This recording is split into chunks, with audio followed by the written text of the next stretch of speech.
Well, hello everyone, and welcome back to another episode of the Ricecast. My name is Anthony Russo. I'm here with Dr. Pastor Willie Rice. Pastor Willie, how are you today? Doing great. Good to be back with you today. We're here. How was your Mother's Day? Did you have a nice Mother's Day? Very nice. My mother was here, Nice. and of course, so we were able to honor her and have dinner with her, and Cheryl also. Of course, the kids sent their greetings, and she was able to. Our daughter Amanda and her family, of course, are here, so we all had dinner together. So it's a great Mother's Day, and a great Mother's Day at Calvary. You know, see all the families and the children, and just an excitement. And Mother's Day is kind of like that last big hurrah before the summer hits. Although we have some big days yet. We have Graduate Sunday coming up in about 2 weeks. So we got some big days, and then summer is a great time around here. A lot of activity. But it was a great day at Calvary for sure. 3 generations of moms in the Rice Yeah, house. it's kind of nice. Cool. You know, that's always a beautiful moment, really. And 3 generations of mom, and then, of course, Amanda's kids. It'll be a 4th generation, but they're not moms yet. But one day they will be, so Lord willing. And it was a wonderful day. That's really cool. Did she come? Did your mom? Was she here Sunday? Yes.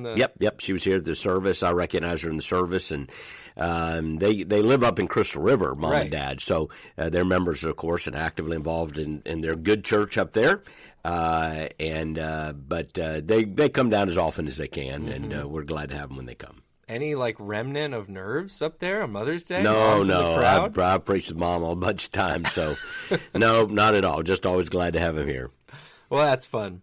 We certainly hope all the moms had a great day. It was very special. Of course, we did our baby dedication or parent-child dedication, I think we call it here, which was very special. There's a lot, man. There's a lot of families up there. Did that across all of our campuses, and so, you know, in different services, different families. So it's always a special time, and sometimes you know some of the stories behind there. Some, you know, have been praying for kids, or some of those, you know, young families up there. I was their pastor when they were teenagers and young people, and now they've gotten married and have kids. And so it's a beautiful thing to watch the family of God be the family of God. Yeah. Got to shout out Nick Grosseibel, Jess. Up there, yeah. Nick and Jess were up there. And little Abigail. Sometimes I'll pick up a baby. I've gotten to where I'm a little nervous just because, you don't want some baby, you're grabbing them and holding them, and they're like, who's this guy? You're doing it. But probably could have. I've held Abigail a couple times. Probably could have held her. But anyway, all the babies are beautiful, and they're just so fun having them up there. Oh, it was a great morning. Great morning of worship here at Calvary. Special day. We loved it. I do want to say before we go any further, because it's coming up here, we mentioned it last week, I just want to keep letting everybody know. But our service schedule is switching here in a couple weeks, and we went into that kind of we talked all through that last time on the podcast. The new chapel service is starting at 8 a.m., and then there will be a gathering in the worship center here. This is all at the Clearwater campus at 10:30. One gathering at 10:30. So if you missed that on the podcast, if you've missed it, the litany of other ways we've tried to share it, just make sure that's on your radar. Memorial Day weekend, not this coming, but Memorial Day weekend. Correct. And we'll kind of kick off our summer schedule, and maybe we can probably even talk about that more next week. But really, the big change is that chapel service at 8 o'clock. And again, our chapel only seats 300, so if it fills up, it fills up, you know. But 8 o'clock is why we did. Somebody said to me, "Why'd you do it so early?" So a lot of people wouldn't come. That's why we couldn't have 800 people come. Right. And so, but it will be a little bit of a different service, more hymn driven, a little more acoustic, a little shorter, you know, because we want to get everybody out by 9, where we'll have our community. This is on the Clearwater campus. Right. Our community Bible study group. So maybe they like a little shorter. So they come at 8. But if it fills up, then I don't know what we'll do. Yeah. We'll figure that out as we come to it. I didn't want to say an idea. Yeah. We'll figure something out. You know, we'll figure out something. Yeah. But it's not a lot of room in there. But 10:30 will be a great service, big service. It's going to be fun during the summer. So I guess if it fills up, we'll just say, hey, come at 10:30. Go get breakfast. Get breakfast. Be back at 10:30. Come back at 10:30. It's going to be fun. That's starting here in a couple of weeks. You can get all that info. We'll keep you up to date if you're following Calvary on social media, or you go to the website, calvary.us. You'll get all that information. This coming Sunday, this coming one here in a few days of this recording, we usually record on Wednesdays, and that is what we're doing this week. we're starting a new sermon series that's going to go through the whole summer. Yep. Which I think we did talk some about this last week too, but I wondered if today we could kind of set the table here because we're exploring, and even this concept I wanted to kind of talk about a little bit because there's people varying degrees of familiarity with the Bible, and sometimes you'll hear parts of the Bible split into sections, and this section we're covering is referred to as the minor prophets. Right. But even that, I think I've heard it said sometime that the library that the Bible might be better viewed as a library. Yep, we've used that than a book. Right. Could you talk even to the listener who's not familiar with that? Yeah, idea? and we've done even some series on this, and that was a picture that really helped me and help other people. Is to say, because a lot of people say, "Well, I've tried to read the Bible, and it doesn't quite read like a Harry Potter novel, or it doesn't quite read like whatever John Steinbeck or whatever." Yeah. I'm trying to think of all the great authors. Right. Mark Chronicles Twain. of Narnia. All that sort of stuff. But no, it's a collection of books. It's a collection of 66 books. So one time we did it, we actually had a kind of a graphic of a library, like you have the different sections. And you have the law, which is usually what is sometimes called the Pentateuch, which means 5 books, first 5 books of the Bible. And then you have the history books in the Old Testament. And it oversees, just overshadows Jewish history, gives you the overview. That was the word I'm looking for, of Jewish history. And then you have the poetry books that are written with poetry like Proverbs and Psalms and Song of Solomon and so forth. And then you have the prophets. So sometimes in the New Testament you will hear somebody say the law and the prophets. It's kind of shorthand for the Jewish scriptures, the Old Testament, the law and the prophets. And so you have the prophets and then that's divided kind of into the major prophets, which are the big books, right, and the minor prophets, which are the smaller ones.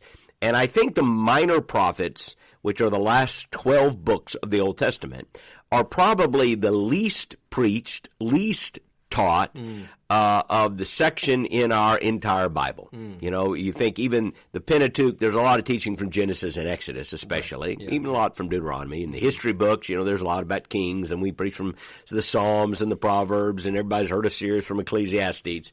But when's the last time you heard a series from Nahum, and or Haggai? Yeah. But these are great books. Yeah. And I think one of the reasons they are so underutilized is because when you read the prophets, it sometimes is a little more difficult to understand, okay, how does what I'm reading, there's no narrative here. Right, like, what's the story here? And it's because they are speaking into a contextual moment, a historical moment. So then it requires a little bit of, okay, what was going on who is Nahum talking to, and what was he upset about? What was this message? And so you have to dig around a little bit to make it a little more understandable. I suppose that's why a lot of times we just, it takes a few more jumps to bring the application home for the average Christian. But we should not neglect these books. They are inspired. They are given to us by the Holy Spirit. And so we decided, all of our campus pastors, and most of our campus pastors, particularly in the summer, are doing the live preaching. We're all on the same page. We all work together. We study together. We talk about it. And I'm kind of the lead pastor where I'm setting the agenda, and they go through the notes. We talk about it, but then each one kind of puts their own unique stories and bent into it. So we're all preaching across all of our campuses through the minor prophets this summer. It's our summer series. And so there'll be different voices on different weeks. Somebody has a vacation and so forth. But it's going to be fun across the Calvary family, starting this Sunday and then going through right up to when school starts back in August, the minor prophets. 12 weeks. Yeah. The summer series at Calvary. We're calling it Raise the Standard. Right. Raise the Standard. Yeah. Okay, well, just again, kind of setting the table for these discussions. We're in a part of the Bible. I'm going to open the door for a listener who's maybe not done a ton of Bible exploration on their own. Maybe this is part, like you say, I haven't heard much from Nahum. I keep coming across Haggai. I don't know how to say that word, so I just skip it. You get these people. What even, and this is something I think causes some confusion. Minor prophets is what this section is called. The role of a prophet. Yeah. What does that even mean? If I'm reading the Old Testament, I come across someone as a prophet. What does that mean? So a lot of people, when they see the word prophet, they think of somebody who predicts the future. Right. You use that term a lot, even in our culture. Boy, he was a prophet. Mm-hmm. Boy, he turned out to be a prophet. Right. Well, what we mean is, he told us what was going to happen before it happened. He said the stock market was going to do this, and they did it. Yeah. The ability to foretell, as it is, to predict. And, of course, most people are pretty bad at that because people are bad at telling the future. Mm-hmm. But in the Bible, certainly God does give messengers from time to time a vision of the future, and they are prophets. So we think, but prophecy is not just foretelling, it's forthtelling. A prophet is not just somebody who predicts the future. A prophet is somebody who proclaims the truth. It is literally the word to speak forth the truth. So a prophet is not just one who tells you what, is going to happen one day. That sometimes is there. God gives prophets inspiration, and there are some prophetic visions in the minor prophets. Zechariah, for instance, comes to mind. A lot of prophetic vision in the book of Zechariah. But mostly when you read the prophets, it's not that. Mostly when you read the prophets, they are speaking forth the truth of God. Think of a preacher in a particular cultural context who speaks the truth, who says, this is what God has to say. This is what the Lord is saying. And he is speaking that into a cultural moment, into a historical context. That's what a prophet does. A prophet speaks forth the truth of God. And I think you touched on this before, but just to double down on it, when someone will shorthand split the major and the minor prophets, is that a distinction of one section is more important than another, or how do you do that? Yep. No, they're all important, all inspired. Again, some parts of Scripture are more easily applicable, and others maybe take a little more time to dig, but they are all equally inspired and necessary for our faith and for us to, again, they're all the revelation of God. So we accept them as our Scriptures. And because the Bible teaches us that. In the New Testament, the apostles spoke about all the Scriptures being inspired of God, and they were speaking about the Jewish Scriptures specifically, although I think that also applies to the New Testament, and that's another conversation. But when you talk about minor prophets, major, you're basically just talking about the big books and the little books.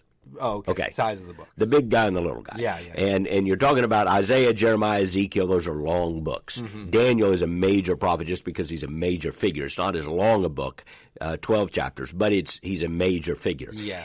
So you tend to think about Isaiah, Jeremiah, Ezekiel, and Daniel as the major prophets because of the size of the book and maybe just when Daniel's case, just as such a well-known, important figure in the Old Testament. And then, starting with Hosea all the way to Malachi, the last 12 books are minor prophets, simply because they are the books are smaller.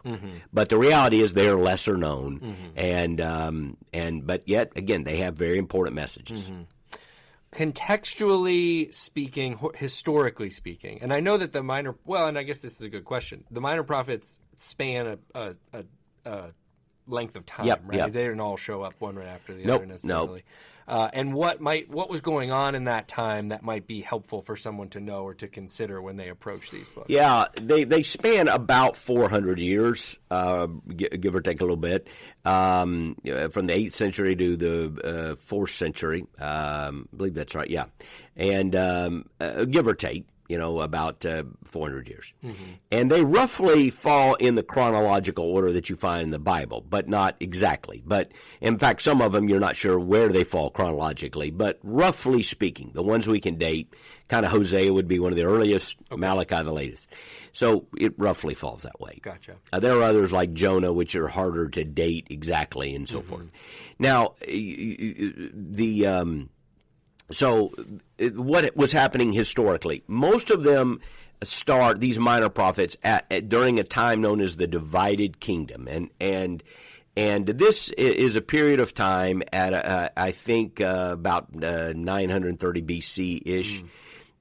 You have, of course, the Israelites occupying the Promised Land about 1400-ish when Joshua leads about 1400 BC. Right. Joshua leads the children of, and those are very approximate numbers. Joshua leads them into the Promised Land.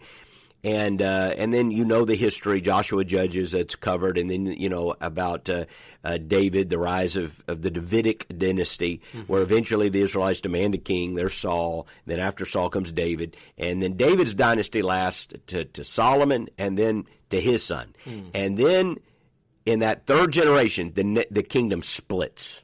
There's a split. Jeroboam takes one group, Rehoboam takes another group. They aren't brothers, even though they sound like it. But there's a split in the kingdom. And the Davidic dynasty becomes the southern kingdom, known as Judah. And the capital is Jerusalem. That's where we get the word Jew from, by the way, Judah. And Judah and Benjamin, primarily the tribes there. The northern 10 tribes become known as Israel. And their capital is actually in Samaria. So what you have are now Judah to the south, Israel to the north. It's like a divided kingdom. So imagine if the United States ever split, and there's the north and the south, or the east and the west, or whatever. That's kind of what happens from about 930, this is off the top of my head, 931-ish BC, down to, about 722 BC. So about 200 years, then the northern kingdom falls. Somebody may fact check my dates on this, but the northern kingdom falls about 722, and then the southern kingdom falls about 588 to 586. Okay. So the southern kingdom lasts longer. It outlives the northern kingdom. But during this period, so starting after that split between Israel and Judah, really on into the 8th century, you have these minor prophets. And they extend from that period up to about 400 years before the New Testament. Okay, so it goes through the rise and fall of both Israel and Judah, the northern kingdom. Some prophets are in the north, some are in the south, some are in both. Some go back and forth. One prophet comes from the south and preaches in the north. So they're sometimes prophets still view this is the people of God, but the political reality was they were divided. Right. So some prophets in the north, some in the south, and then after Judah finally falls in 588, then there's an exile. They come back from the exile, and the last couple of prophets deal with those exiles that come back to Israel. So Malachi does, Haggai, and some of those prophets. Yeah. What's interesting to me about this part of the Bible is it's more or less, probably more, a continuous storytelling of Genesis, and it just kind of rolls, that story rolls into the next, the next. And then you get to these 12 books, and at Malachi, like you said, that's when you get the gap. Before there's a 400-year gap. Yeah, so it's always been an interesting, this is kind of the last word on this front section. I don't know. I've just always found that true. kind of intriguing. There's a silence, right? And then Christ comes and breaks the silence. So the Bible is first of all, somebody starts reading it, they may be disappointed and say, "Oh, there's not a narrative that weaves through all this. There's all these disjointed books," and you think that until you then come and see it from that 10,000-foot view, and then it becomes this miraculous book or collection of books because you do see that there is a grand narrative that weaves through. And so while there's a stop and a start, and you have the law, and then you have the history, and so you got all this history from Joshua all the way through Esther, really, a history of the Jewish people. And then you have their poetry that's written in the middle of that history, and then you come to the prophets who were living during that history. So it's like these different sections covering the same time. And if that seems like too much history for you, like if somebody's listening to me going, "Oh my goodness, I can't even remember, I can't name the last three presidents or something." And there's always that guy who can name every president. Oh yeah. And then there's that guy who's not even sure who the president is right now. Yeah. It's like, and I really want to crack a joke here, but I'm not going to do it. So some of you are not history buffs. Right. Don't despair. This is not going to be like, I want to give you enough history so, okay, you know what's going on. But once you dive into the book, here's what you will find. First of all, the same problems, same themes of spiritual life and society and justice and faith and all those themes are there in the Bible. You don't have to make the Bible timely. It's timely. Right. It's eternal. All you have to do is read it and then apply it. And you're going to find, I promise you this summer, it's going to blow you away at how timely these books are and how timely these messages are. As we started preparing for this summer, I just got so excited about this series because I thought, oh, this is like, it's just perfect timing. Like, I can't wait to share the truths of these books. Yeah. And what do we need today? Think about it. I mean, the church has many missions, but one of the a part of our gospel mission is to raise the standard. It is to raise the standard. Sometimes that gets denigrated in today's culture by people who say, no, we're just about, the Great Commission is winning the lost and getting people in the church. We're not, No. The gospel is the totality of the message of God. And part of that is, one of the ways that you prepare people for the gospel and you ready them to repent is you must show them the standard of God. You must raise a standard. And it is the standard of God that reveals our own sin. It is the standard of God that causes us to go, I need to repent of my sin. I need to turn to God. So we don't raise a standard to go, you didn't meet it, you're out. Okay? That wouldn't be the full gospel. We raise the standard to say, this is what is going on. Now, this is what we need to do to turn to the Lord. And this is the way God is. And you will see a God who is faithful and a God who is loving and a God who is ready to forgive people, who will be willing to turn. In fact, when you read the prophets, they kind of get a negative reputation for being, like somebody told me they were 12 angry men. Somebody said, I'm going to preach a sermon called Angry Old Men, one of my friends said. Well, I don't know that they were angry. I mean, they were full of passion, and their messages sometimes are like, whew, that's a shot right between the eyes. Yeah. But you are also going to see woven in their messages. I mean, we're going to see it Sunday in Hosea. I just can't wait for this. You're going to see a God of infinite love and abounding mercy who warns us so that we will repent. If you don't want people to turn and be saved, why would you warn them? Just smash them. But when you're warning them, like if you're a parent and you're warning a child, why are you warning a child? Because you want them not to do something that's going to hurt them. Right. And if they need to correct their behavior, you want them to correct the behavior. It is a loving act to warn them. So you're going to see a message of God's faithfulness, God's goodness, God's mercy, even as we warn about the danger of ignoring God's standard. And I just think it is a really important message that needs to be shared today. Yeah. Well, it's going to be an exciting series. I think we've talked about it a little last time on the podcast, but I love when we get to explore parts of the Bible because like you said, it's the whole thing. You can't just, you get these great stories like the prodigal son. It's a great story, but it's the whole thing. You can't just go to these. Like, this is going to be kind of like going up into the attic and opening the boxes that haven't been opened in a while. And like you saved them for a reason. Right. We moved 10 years ago, and the boxes there's something in there. I just forgot what's in there. Right. And then you pull it down, and you go, I know why I saved that. Look at these old pictures, or look at these old yearbooks, or whatever. And in a way, the minor prophets are sort of like that. Like you see the stuff in the living room every day. We're very familiar with it, but we've forgotten to pull out the box over here, which, man, there's some wonderful things. And we're going to pull open those boxes, and we're going to say, hey, God put these books in here for a reason. We don't unhitch from them. We don't run from them.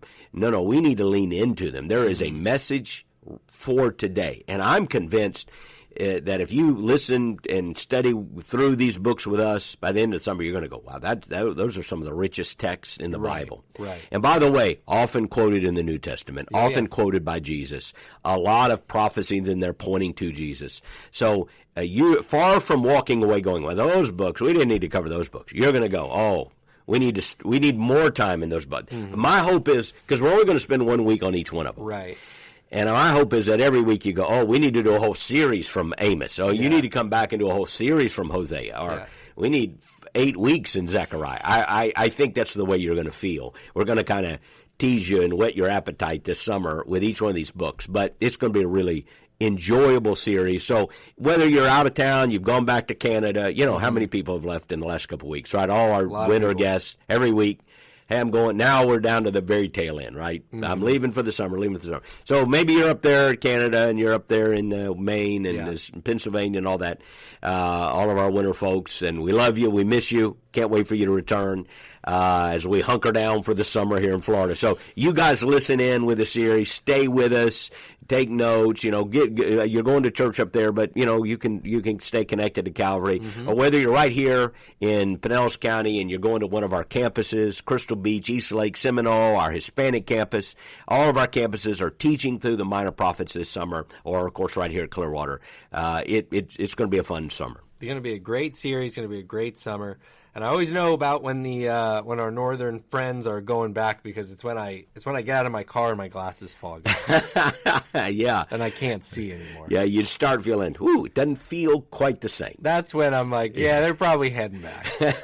I can't really see when I leave the store or get out of the car. Do you think that's when they head, like when their glasses fog up, they turn and say, like, it's time to go? It's like the groundhog seeing its shadow. They think, this is time. We love you. And if those who are not with us at Calvary, maybe other churches or thing, it's just part of the culture here in the west coast of Florida, and is that we have a lot of people who come and spend about half the year here. Mm-hmm. And it's a significant number, several hundred people.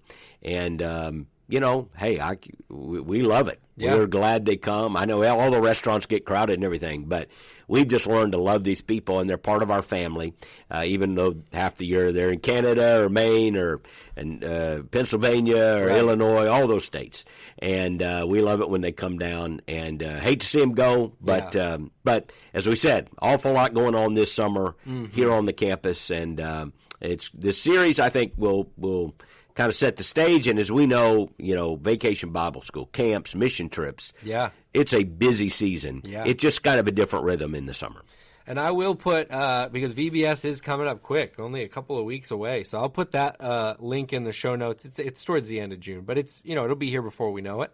So I'll put that link for VBS in the show notes. Love for you to sign up your kids. If you haven't, sign up to volunteer. Yep. And then student camp right behind that. And I'll put that information in there so you can see it. And I don't know if this is your experience. This is my last note on this. But everybody who does the back and forth from the north, they're slowly talking themselves into moving here. Slowly, yeah. It's always the first year, they're like, we're only here some of the time.